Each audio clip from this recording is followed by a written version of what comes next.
يجسدان هذان التمثالان المنعزلان في الأقصر في مصر إطلالا لمعبد جنائزي قديم بصلابة وضخامة هائلة. ولكن ما سبب تسميتهما بممنون؟ يقع تمثالان ممنون في البر الغربي بمدينة طيبة، والتي تعرف اليوم بالأقصر، وهي من أهم المزارات السياحية. العديد من الآثار الفرعونية التي ترتبط بحضارة قدماء المصريين قبل آلاف السنين. إن التمثالين كانا أمام مدخل معبد جنائزي قديم، تخليدا لذكرى الملك أمنحتب الثالث من ملوك الأسرة الثامنة عشر، الذي حكم بين عامي 1379 و 1417 قبل الميلاد.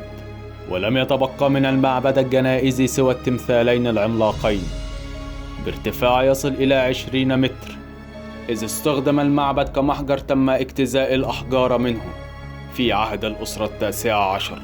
وكان أمنحتب الثالث هو أول مصري يقيم تماثيل ذات أحجام بضخامة هائلة.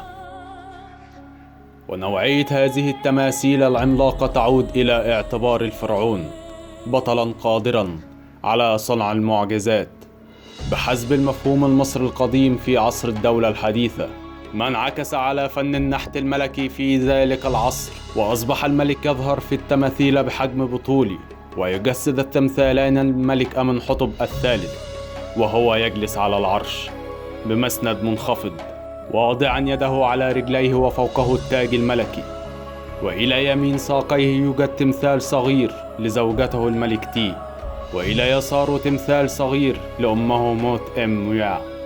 وعلى جانبي العرش يوجد نقش يمثل إله النيل يربط نبات البرد واللوتس، الدلتا والصعيد، رمز كل منهما وذلك إشارة لتوحيد البلاد. الأسطورة وراء اسم ممنون.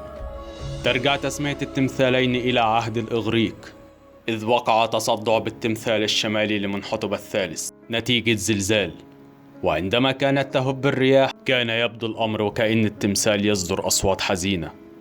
وقد اشتهر التمثالان العملاقان باسم تمثال ممنون، وذلك نتيجة زلزال حدث عام 27 قبل الميلاد أدى إلى سقوط الجزء الأعلى من التمثال الشمالي وتصدع بعض الأجزاء، وأصبح للتمثال الشمالي شهرته الأسطورية بعد الزلزال، إذ كان يصدر منه صوت غريب كلما مرت الرياح من خلاله. ولهذا أطلق الإغريق على التمثالين اسم ممنون تيمنا بالبطل الأثيوبي الأسطوري ويدع ممنون، والذي قتل على يد إخليس البطل الإغريقي في حرب طروادة.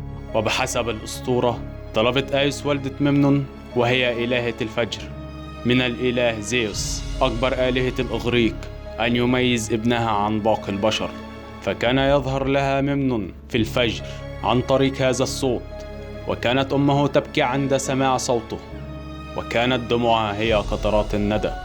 وقد شاعت أسطورة تمثالي ممنون وظاهرة الصوت والذي يخرج من التمثال الشمالي، واستقطب الموقع الزوار من الإغريق والرومان وغيرهم من سكان العالم القديم، ومن أشهرهم الإمبراطور الروماني هادريانوس وزوجته.